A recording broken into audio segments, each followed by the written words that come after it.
là, hein. Il y a 4 mois, oui, la France est en guerre, les hôpitaux sont débordés, les centres de réanimation débordent, c'est une catastrophe, on n'a plus de lits, c'est terrible, c'est la guerre. 4 mois plus tard, concrètement, qu'est-ce que vous avez fait? Est-ce que vous avez construit un seul hôpital? Rien. Est-ce que vous avez fait des tentes pour accueillir des malades supplémentaires? Que dalle. Est-ce que vous avez donné du matériel pour les centres de réanimation? Que dalle. Par contre, quand c'est la Coupe du Monde de foot, vous faites des stades en 15 jours, ça sort du sol comme des champignons.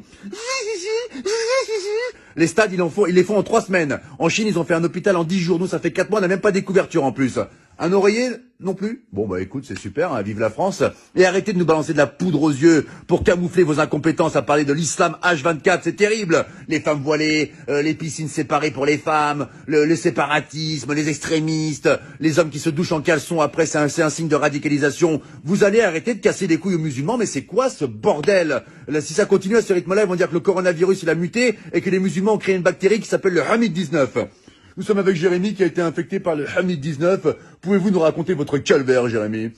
Bah, ça a commencé par la barbe qui pousse toute seule, alors que je suis un berbe à la base, donc c'est un peu incohérent, vraiment.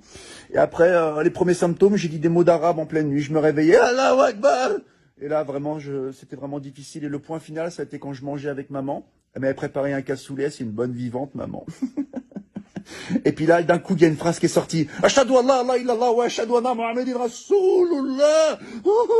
Le verdict était sans appel. Maman a appelé les pompiers. C'était le Hamid 19.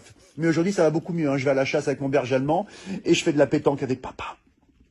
Voilà, c'était Jérémy qui a été infecté par le Hamid 19. Laissez les musulmans tranquilles, c'est insupportable. On a l'impression qu'il y a que eux qui existent dans le monde. Vous les massacrez H24. Là, je m'adresse au peuple de France. Il faut qu'on défende nos frères musulmans. Ce sont des Français à part entière comme nous. C'est comme si on laissait un gamin à l'école se faire tabasser par 10 personnes et qu'on réagissait pas. Il faut qu'on les défende. D'accord? Les médias se servent d'une minorité pour salir une majorité. Ils leur cassent les couilles. La plupart des musulmans, ils sont en France, ils sont sans problème, on les entend jamais. Ils veulent une vie tranquille comme vous, comme moi, comme nous tous.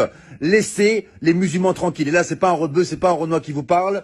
C'est un blond aux yeux bleus qui vient de Bretagne et qui t'emmerde, espèce de facho de merde. Ah oui, attention, j'ai fait du Krav Maga, moi je te dis